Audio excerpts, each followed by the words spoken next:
Good evening. This is Wallace Gator Bradley, President of United Peace, Inc. And this is another evening where my viewing audience will get a chance to voice their opinion, because their opinions are expected and protected. But I like to say to God be the glory, and I like to especially say that this show wouldn't be possible without the support of the viewing audience listening to me and calling in, and especially without the supervision and the direction of the producer as well as the director of this show, Miss Terry Marsh Bradley. Someone I'm just in love with. But I guess y'all came to that conclusion because y'all know next month is February. But now that I got that commercial out the way, there's a lot of things that's happening within the city. I want to first give props to Congressman Danny Davis, Cook County Commissioner Richard Boykin, and businessman Willie Wilson for Congressman Davis going to Congress to push on the congressional floor where they're pushing for a national bail reform.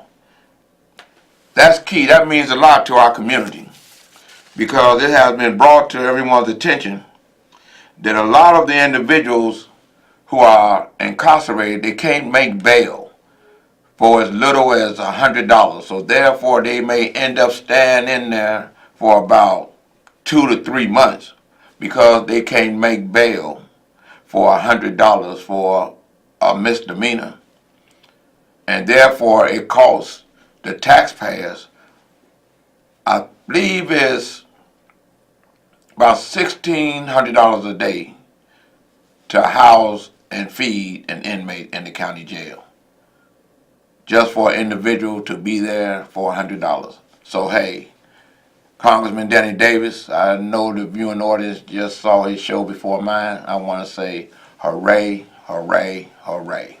As well as to Cook County Commissioner Richard Boykin and the businessman Willie Wilson. 3 brothers that come together for the betterment of our community. Hooray, hooray, hooray.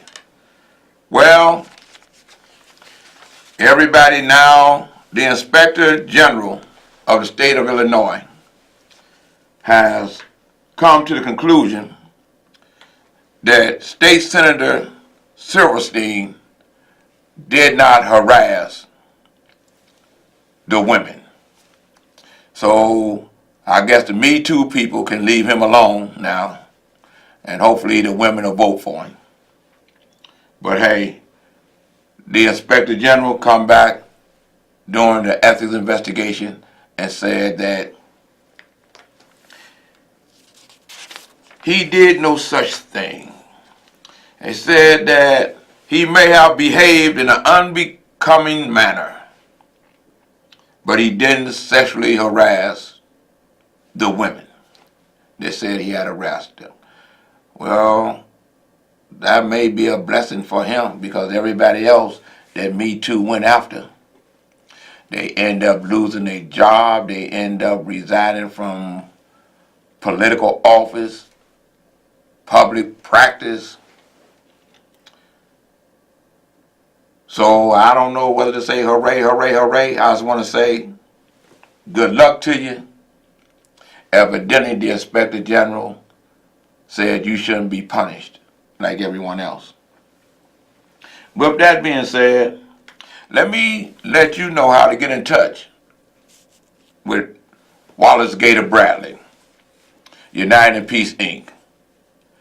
My webpage or my email address, start my email address, is LAGATOR, the letter B as in boy, the number 4, the word peace, and that's at yahoo.com. Again, the email is LAGATOR the letter B as in boy, the number 4, and the word peace at yahoo.com. And my phone number is 312-371-6914. That's 312-371-6914. And you can go online to the Bradley Report .unitedinpeaceinc.org. Well, now let's get to the meat of what's been happening in Chicago with this governor's race. It's been real heated. There's been editorial board meetings at the Sun-Times editorial board and the Tribune editorial board, and I want to thank the Tribune and the Chicago Sun-Times for making it where the citizens within the state of Illinois can go online and see the video of the full editorial board meeting, what the various candidates said to one another and about one another. Then they had the big debate that was on NBC Live. I happen to be blessed to be one of the many that was allowed to be in the studio, along with Father Fager and Mother Wade and a host of others, to watch the debate. It got kind of heated and tested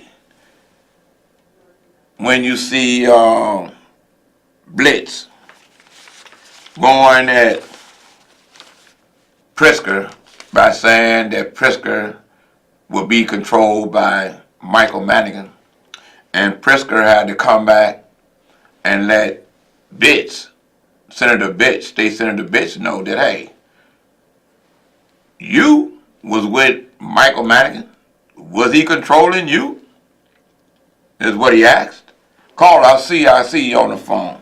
Hey, could you please state your name for the viewing audience and listening audience?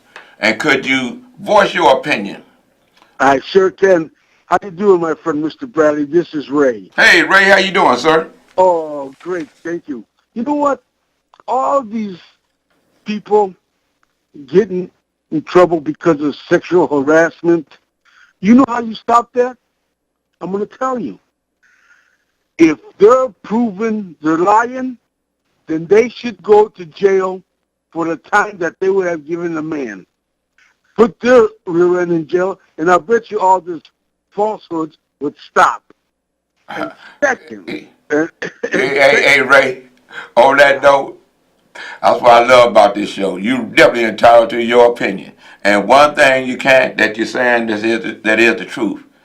I don't think no individual should lie on someone, and I also don't believe that an individual has a right to sexually harass anyone. Oh, sure. I agree with you 100% there. What I'm saying is, listen, if they find out that lady or that man are lying about sexual harassment, they have no penalty right now.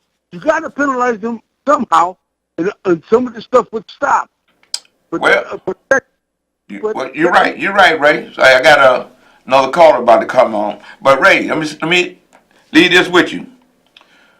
I believe that if they were to go to the court of law with their accusations, there is a penalty that's in place. It's called perjury. But the thing that has been happening to the different people, from what I'm seeing in the news, they don't get their day in court, and they get punished. But back to, thanks for calling too, Ray. Back to Pritzker and Bitts, when they was taking swings at one another at the debate. It came out that, let me get this correctly, because this is what I'm reading. It came out that the only candidate, this is what Pritzker said about Senator Bitts. The only candidate on this stage that voted for Mike Madigan for Speaker of the House that ran Mike Madigan's Super Political Action Committee in 2016. And then Pritzker says, and you accepted hundreds of thousands of dollars from Springfield insiders, bankers, and lobbyists. So I don't think you're the one to lecture. And when I read the story further, and they explained what JB was saying, it said that in 2016, Madigan's personal campaign fund gave $500,000 to Leading Illinois for Tomorrow, a federal PAC that Bitts ran that made about $10 million in independent expenditures, mainly for the TV ads seeking to link Rauner to then Republican presidential nominee Donald Trump. So what I'm saying is this: if Madigan was good for Bitts then to do what Bitts did, how is being associated with Madigan now that he's the state leader of the party a problem when they all Democrats? And the one thing that gets me about all of this, that's my personal opinion, is that it makes one think that Bitts and Kennedy is making themselves appear to be like a surrogate for Rauner, because all the attacks that they're launching towards Pritzker is going to end up in a Rauner commercial. And while we own commercials, Kennedy was catching a lot of weight because he applauded the commercial that Rauner put out against Pritzker about Blagojevich. Now, why would Kennedy applaud someone from the Republican Party commercial that's trying to tie a Democratic candidate in a Democratic primary to a criminal act? He caused so much pressure that he couldn't get from up under it, to where I just read in the paper earlier today that now everybody is kind of wondering if maybe Kennedy should drop out of the race. Okay? I believe he got a right to run in the race. I'm not advocating that he drop out of the race. I'm just telling you what I'm reading and what I'm hearing. And the thing about it is, when Kennedy was asked, or all the candidates at the debate was asked to say something positive about one another.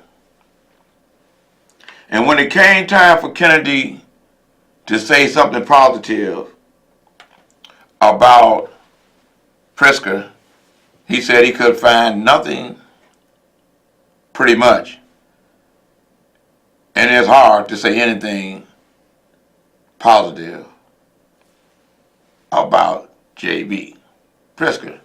And he called slack and weight behind that, to the point that after he made that statement, I believe it may have been millions of viewers, because everybody was plugged in to the debate on NBC.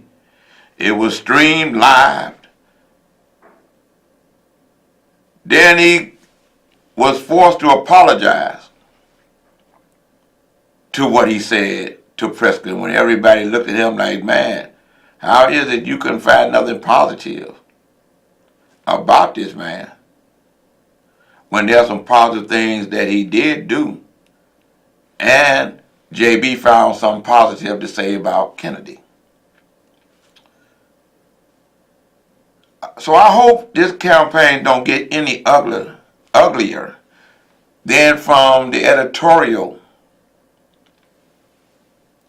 pages from the various newspapers that said when Kennedy made mention that Ron was responsible for chasing African Americans or pushing African Americans out of the city to make the city whiter, and the editorial pages of the newspapers said that Kennedy was playing the race card in order to get African American votes, and that was very ugly.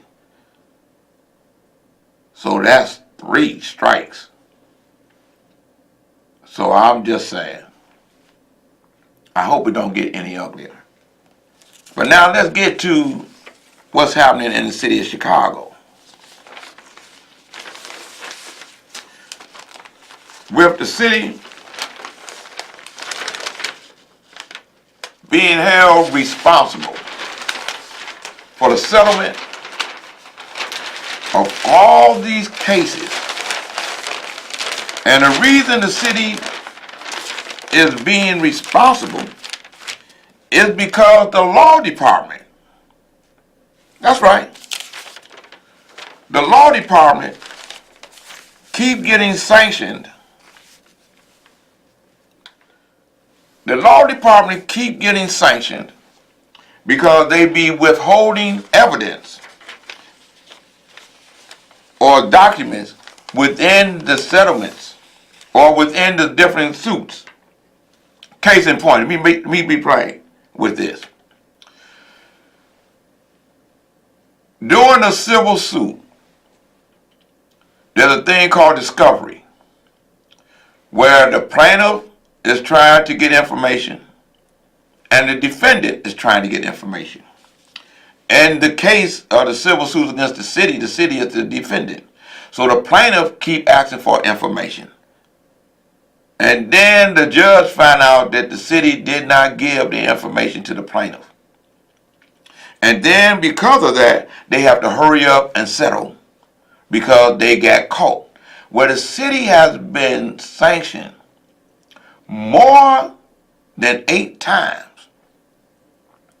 And it's probably almost where they have been fined pretty close to a tune of maybe 1.5 million, pretty close to $2 million of taxpayers' dollars because the law department is doing something wrong.